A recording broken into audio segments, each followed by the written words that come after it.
Bonjour à tous et bienvenue dans l'ouverture d'une carte Lorcana. Alors c'est un booster que j'ai eu dans un endroit où j'ai déjà eu des cartes enchantées. Donc statistiquement, les chances pour lesquelles on ouvre une enchantée aujourd'hui sont très proches de 0%.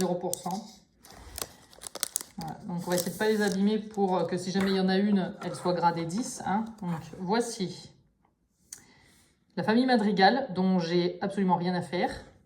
Une planche qui est plutôt pas mal parce que moi je joue, ma stratégie c'est de jouer avec les cartes méchants, donc ça c'est une bonne carte, mais le truc c'est que j'en ai déjà plus de 4, donc de toute façon je pourrais pas la mettre dans mon deck. Les balais, à défaut de les avoir dans l'arrière-train, c'est intéressant de les avoir dans son deck quand on a un Mickey et un Yenslid, voilà vous connaissez. Hein. Alors ça pareil, très contente de recevoir une carte d'émoire. Puisque je collectionne aussi toutes les cartes Hercule. N'hésitez pas à m'en envoyer s'il y en a dont vous ne voulez pas ou parce que vous voulez me montrer votre admiration secrète. Un bloc de glace, donc j'ai absolument rien à faire puisqu'il me rappelle le cœur que j'ai dans la poitrine. Chien-pot, non, d'ailleurs c'est Chinpo, hein, voilà. Et bien je lui dis, il va partir avec les cartes classiques. On arrive sur les cartes maintenant un petit peu plus rares. Oh là là, Donald, elle est magnifique. Ça donne vraiment envie d'aimer les Disney classiques. On va la mettre de côté. Ensuite, un arc impérial. Donc, si vous jouez avec Mulan et que vous kiffez les cartes Mulan, bah, du coup, vous allez être super content parce que je vais vous la brader ça à 2 centimes.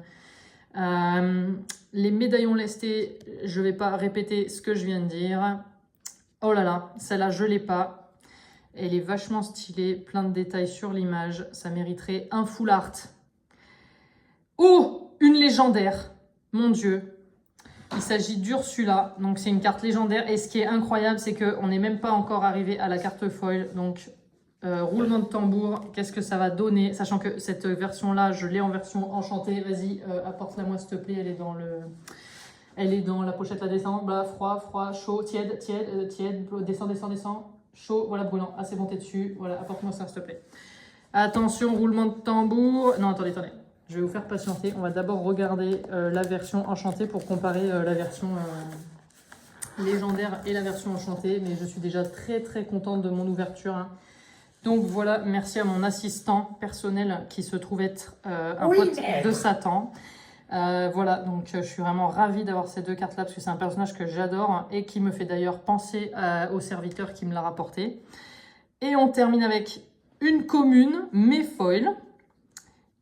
Oh là là, les moires en foil. Bon, bah comme je vous l'ai dit, j'étais contente d'avoir eu les moires. Donc, je suis contente d'avoir les moires en foil. Youpi. Allez, bon bah, c'est pas aussi stylé que les cartes Pokémon et aussi gratifiant que Pokémon TCG puisque on n'a pas de full art et de trucs X, etc. Mais en termes de jeu, je pense que c'est un jeu qui est vachement plus intéressant, vachement plus stratégique. Et donc, grâce à ces nouvelles cartes, j'espère pouvoir monter des decks plus surprenants pour déstabiliser mes adversaires. Bonne journée à tous!